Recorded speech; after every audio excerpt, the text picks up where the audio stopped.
नमस्कार, मैं हूं आरंजन और आप देख रहे हैं MGTI टेक्निकल चैनल। आज का पूरा सेशन सेल रेफरेंस को डेडिकेटेड है। पहले मैं आपको सेल रेफरेंस समझाता हूं। Cell worksheet collections of cell होता है। हर सेल का अपना एक एड्रेस होता है। आप ऐसे समझिए कि हम इस सेल में कोई वैल्यूज प्रोवाइड कर रहे हैं और हम इस वैल्यू को यहाँ यूज करना चाहते हैं, तो उसके लिए यहाँ हम इक्वल का साइन देंगे, इस सेल को सिलेक्ट करेंगे और एंटर प्रेस कर देंगे। तो देखिए ये सेल की वैल्यू इस सेल में दिखने लगी है। जिस सेल को हम सेलेक्ट करते हैं वो एक्टिव सेल कहलाता है। पहले हम इस सेल को सेलेक्ट करते हैं। आप नेम बॉक्स में देखेंगे कि इसका एड्रेस K5 है। हम दूसरे सेल को सेलेक्ट करते हैं और इसका एड्रेस N5। इसका मतलब ये है कि जब भी हम एक्सेल में एक सेल की वैल्यूज को दूसरे सेल में यूज करते हैं तो उसका एड्रेस ऑटोमेटिकली चेंज हो जाता है। लेकिन रेफरेंस आप देखिए, फॉर्मूला बार में आपको दिख रहा है K5 का ही रेफरेंस दिखा रहा है, जो इस रेफरेंस सेल का एड्रेस। देखिए इस सेल का एड्रेस है K5 और इस सेल में आप क्लिक करते हैं तो एड्रेस भले ही इसका चेंज हो गया है लेकिन रेफरेंस वही बना है। तो इसे ही रेफरेंस सेल कहते हैं।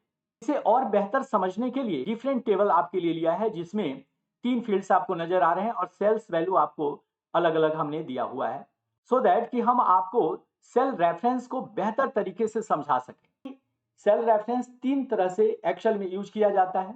एक होता है रेफरेंस सेल, दूसरा एब्सोल्यूट रेफरेंस सेल और तीसरा मिक्स्ड रेफरेंस सेल। तीनों रेफरेंसेस को समझाने के लिए हमने बेस्ट सुटेबल एग्जांपल्स आपके लिए लिया है। रेफरेंस सेल के लिए हमने एक अलग से डाटा टेबल्स क्रिएट किया है, जिसमें हम आपको रेफरेंस सेल के बारे में समझाने वाले हैं। एब्सोल्यूट रेफरेंस के लिए हमने एक बिल्कुल डिफरेंट टेबल्स लिया है और इसमें हम एब्सोल्यूट रेफरेंस को समझने वाले हैं। और तीसरा एग्जांपल मिक्स्ड रेफरेंस सेल को समझाने का है।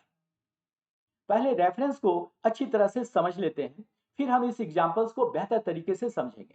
फ्रेंड्स, इसे समझने के लिए आप इस वीडियो के अंत तक बने रहें ताकि आप इस कंसेप्ट को मिस न करें।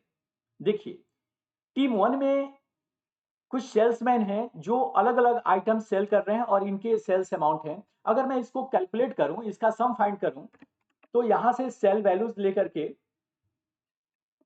प्लस ऑपरेटर हमने लिया, दूसरा सेल हमने सेलेक्ट किया और फिर हमने थर्ड सेल्स की वैल्यूज को सिलेक्ट करके एंटर प्रेस करते ही आपको इस सेल वैल्यूज नजर आएगा। इसमें हम क्या कर रहे हैं कि सेल्स की वैल्यूज को ऐड कर रहे हैं और टीम 2 में भी हमें इस सेल्स की वैल्यूज को कैलकुलेट करना है, इसका टोटल फाइंड करना है। तो अगर हम यही फॉर्मूला यहाँ रिपीट करें तो उससे बेहतर है कि हम इस फॉर्मूले को यहाँ से कंट्रोल C की मदद से कॉपी करें और इस सेल में ला करके हम कंट्रोल V की मदद से इसे पेस्ट कर दें। आप देखेंगे कि ये वैल्यूज कॉपी करके नहीं लाया, इसका एड्रेस भी नहीं लाया, बल्कि इसके रेफरेंस लेकर के आ रहा है। आप दोनों को सेलेक्ट करके देखिए। पहले मैं फर्स्ट टीम टेबल्स को यहाँ सेलेक्ट कर रहा हूँ। आप देखिए कि इसका जो रेफरेंस है वो D8 plus D9 plus D10। हमने इसी फॉर्मूले को कॉपी किया है और जब हम इस सेल में आ रहे हैं तो आप देख रहे हैं कि इसका जो एड्रेस है वो J12, J13 और J14 है। हमने तो बस इस सेल को कॉपी किया था, इसने ऑटोमेटिकली इसके रेफरेंसेस को चेंज करके इस टेबल्स के अकॉर्डिंग उसे सेट कर दिया है। और यही एक्सेल का कमाल है। अगर ये रेफरेंस का कंसेप्ट नहीं होता तो हमें इस टेबल्स के सम को निकालने के लिए फिर से ये फॉर्मूला हमें रिपीट करना पड़ता। इस टेबल के अकॉर्डिंग, इस टेबल्स के अकॉर्डिंग हमें एड्रेस लेने पड़ते। हम इसे और भी बेहतर तरीके से समझते हैं। पहले हम आपको रेफरेंस सेल पे ले चलते हैं। या हमें इसका टोटल सेल यहाँ कैलकुलेट करना है। इसके लिए हम एक फॉर्मूला इंप्लीमेंट करेंगे। इक्वल ऑपरेटर लेंगे, क्वांटिटी के सेल को यहाँ से सिलेक्ट करेंगे, मल्टीप्लाई का साइन देंगे और प्राइस को सिलेक्ट करके यहाँ एंटर प्रेस कर देंगे। 2/10/2021 के डेट में अमन का टोटल सेल्स यहाँ कैलकुलेट हो गया है। अमन के नेक्स्ट डेट का सेल अगर हमें कैलकुलेट करना है तो हम क्या करेंगे, फिर से यही फॉर्मूला हम इंप्लीमेंट करने की कोशिश करेंगे। क्वांटिटी मल्टीप्लाई बाय प्राइस और फिर एंटर प्रेस करेंगे और इस तरह से इसका टोटल सेल हम यहाँ कैलकुलेट कर लेंगे। लेकिन जरा सोचिए कि अगर ये थाउजेंड्स के नियर अबाउट अगर डेटा हो या 2000s के नियर अबाउट अगर आपको ये सेल्स कैलकुलेट करना हो तो आपके लिए कितना इरिटेटिंग जॉब होगा। एक ही फॉर्मूले को बार बार रिपीट करना।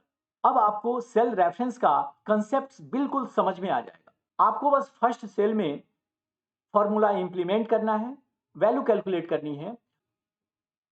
ऑटोफिल की मदद से आप इसे ड्रैग कर सकते हैं। देखिए, within a minute total sales आपका कैलकुलेट हो चुका है। अब हम इसके एड्रेस को आपको चेक करके दिखाते हैं।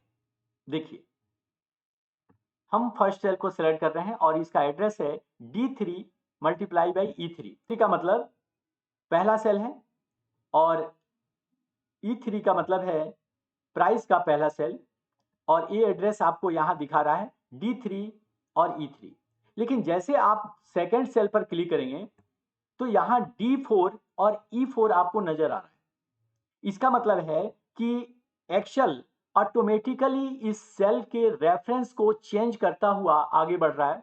आई होप आप सेल रेफरेंस के इंपॉर्टेंस को समझ गए।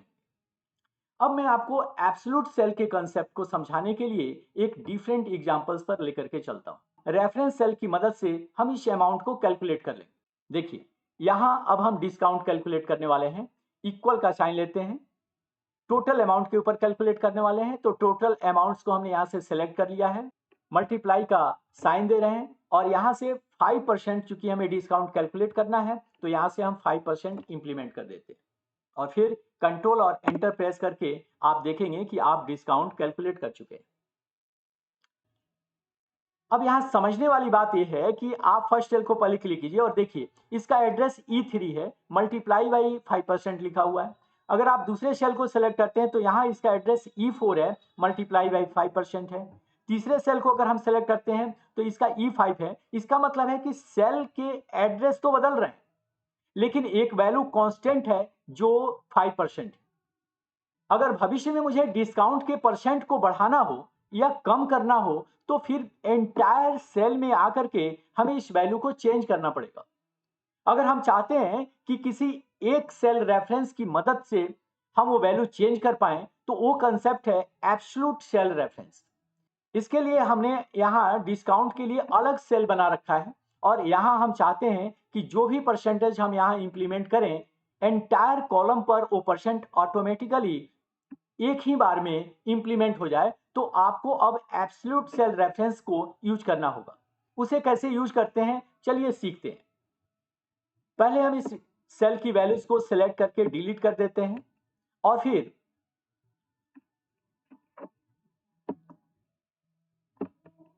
इक्वल का साइन लेते हैं, अमाउंट को सिलेक्ट करेंगे, मल्टीप्लाई बाय दिस सेल। यहां से इस सेल के रेफरेंस को लेते हैं और फिर कंट्रोल और एंटर की मदद से हम इसमें वैल्यू जनरेट कर लेते हैं। पहले सेल के बाद सारे सेल की वैल्यूज आपको जीरो नजर आ रहा है। ऐसा क्यों हो रहा है इसको भी समझते हैं। देखिए, पहले सेल में जब आप सेलेक्ट करते हैं तो इसका एड्रेस है E3 I1। I1 इस सेल का एड्रेस है जहां डिस्काउंट आपको दिया गया। लेकिन जब आप दूसरे सेल को सेलेक्ट करते हैं तो देखते हैं इसका एड्रेस है E4, यानी कि अमाउंट तो इसने सही लिया है लेकिन I2 का मतलब है ए वाला सेल जो जीरो है। बाय डिफॉल्ट एक्सेल सेल्स जो ब्लैंक होता है उसकी वैल्यू जीरो होती है। तो जीरो से इस अमाउंट को कैलकुलेट करके इसकी वैल्यू एक्सेल ने जीरो कैलकुलेट कर दिया। इसका मतलब यह है कि जैसे जैसे हम सेल में नीचे की तरफ आ रहे हैं डिस्काउंट का सेल भी अपने आप नीचे की तरफ आ रहा है। अगर हमें एक ही वैल्यूज को एक से ज्यादा सेल पर इंप्लीमेंट करना हो तो आप बस इस सेल को फ्रीज कर दीजिए। देखिए, I1 को हम यहां से सेलेक्ट कर लेंगे। हमने I1 को सिलेक्ट कर लिया है और F4 की मदद से हम यहां फ्रीज कर लेंगे।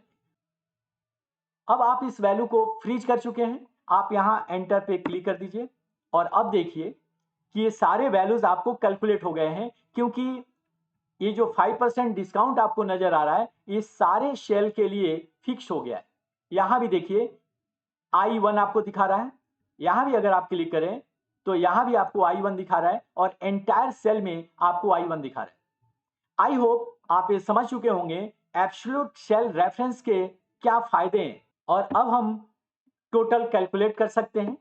टोटल के सेल को यहां सेलेक्ट करेंगे, इक्वल का साइन लेंगे, अमाउंट से हम डिस्काउंट को यहाँ माइनस कर लेंगे और आपका टोटल कैलकुलेट हो गया है। अब मैं आपको मिक्स्ड सेल का एग्जांपल आपको समझाता हूं। मिक्स्ड सेल में होता यह है कि वहां रेफरेंस और एब्सोल्यूट रेफरेंस दोनों को मिक्स करके यूज किया जाता है। ये बड़ा ही इंटरेस्टिंग सा कंसेप्ट है और ये समझना आपके लिए एक बहुत बड़ा अचीवमेंट हो। डिटेल्स का मतलब है कि एंटायर रो को आपको रेड सेल में कन्वर्ट करना है जिसकी ड्यू वैल्यूज जो है रिसीव्ड वैल्यू से ज्यादा है। अब मैनुअली तो काम ये कर नहीं सकते और वन बाय वन भी ये काम करना आपके लिए मुश्किल हो जाएगा, तो आप उसके लिए मिक्स्ड सेल रेफरेंस कैसे यूज कर सकते हैं हम ये सीखते हैं। आप ड्यू अमाउंट्स के पहले सेल को सिलेक्ट कर लीजिए। यहां से कंडीशनल फॉर्मेटिंग में आप आइए। सबसे नीचे लास्ट में आपको मैनेज रूल का एक ऑप्शन आपको दिखेगा, आप इस पे क्लिक कर दीजिए। कंडीशनल फॉर्मेटिंग विंडोज ओपन हो जाएगा। न्यू रूल पे आप क्लिक कर दीजिए। यहां से हम एक नया रूल क्रिएट करेंगे इसके लिए। अब यहां लॉजिक ये लगेगा कि this cell is greater than this cell, यानी कि रिसीव्ड सेल। तो आप देख रहे हैं कि दोनों रो और कॉलम के पहले डॉलर का साइन लगा हुआ है। इसका मतलब है कि दोनों सेल लॉक हुआ है। क्वेश्चन के डिमांड के हिसाब से हमें एंटायर रो पे फॉर्मेट अप्लाई कराना है। दोनों ही सेल की वैल्यू से हम रो को अनफ्रीज कर लेंगे। देखिए हमने G7 और F7 यहां लिखा हुआ है, डॉलर का सिंबल हमने यहां से हटा दिया है और इसी कंसेप्ट को मिक्स्ड सेल रेफरेंस कहते हैं, जहां एब्सोल्यूट रेफरेंस और रेफरेंस दोनों ही आपको नजर आता है। अब हम इस पे फॉर्मेट इंप्लीमेंट करने के लिए फॉर्मेट पे क्लिक करेंगे। फॉर्मेट में जाएंगे, फॉन्ट कलर यहां से सिलेक्ट कर लेंगे। फॉन्ट कलर के तौर पे हमें रेड कलर इंप्लीमेंट करना है। अगर हम बैकग्राउंड कलर अगर इंप्लीमेंट करना चाहें तो यहाँ से कोई भी बैकग्राउंड कलर हम येलो कलर यहाँ से सिलेक्ट कर लेते हैं और ओके पर क्लिक करते हैं, तो आप देखेंगे कि इस तरह का फॉर्मेट यहाँ इंप्लीमेंट होने वाला है। यहाँ ओके पर आप क्लिक कीजिए और ये फॉर्मूला आपको यहाँ नजर आएगा। सबसे पहले आपको अप्लाई पे क्लिक करना है सो दैट ये फॉर्मूला यहाँ अप्लाई हो जाएगा। और अब हम इस रेंज को चेंज करेंगे। रेंज को चेंज करने के लिए इस पे टिप पे क्लिक कीजिए और एंटायर टेबल्स को यहाँ सेलेक्ट कर लीजिए जहां तक भी आपको एक कंडीशन इंप्लीमेंट करना है। हमने यहाँ सेलेक्ट कर लिया है। इस टिप पर क्लिक करके हम इसे एक्सप्लोर करेंगे। अप्लाई पर क्लिक करते ही आप देखेंगे कि ये फॉर्मूला एंटायर उस रो पे इंप्लीमेंट हो चुका है जिसका ड्यू अमाउंट रिसीव्ड अमाउंट से ज्यादा है। ओके पर क्लिक करके आप इस फॉर्मूले को इंप्लीमेंट कर लेंगे। फ्रेंड्स, तीनों सेल रेफरेंस हम आपको दिखा चुके हैं, समझा भी चुके हैं। एब्सोल्यूट सेल रेफरेंस, रेफरेंस और मिक्स्ड सेल रेफरेंस। आपको एक्सेल में मास्टर बनना है तो आपको ये तीनों सेल रेफरेंस बहुत अच्छी तरह से आना चाहिए। मैं प्रैक्टिस के लिए आपको ये पूरा का पूरा असाइनमेंट इस वीडियोस में अपलोड कर दूंगा सो दैट कि आप इसकी अच्छी प्रैक्टिस करें। आपसे मिलते हैं इसी सीरीज के अगले वीडियो में। तब तक के लिए thank you very much. All the best.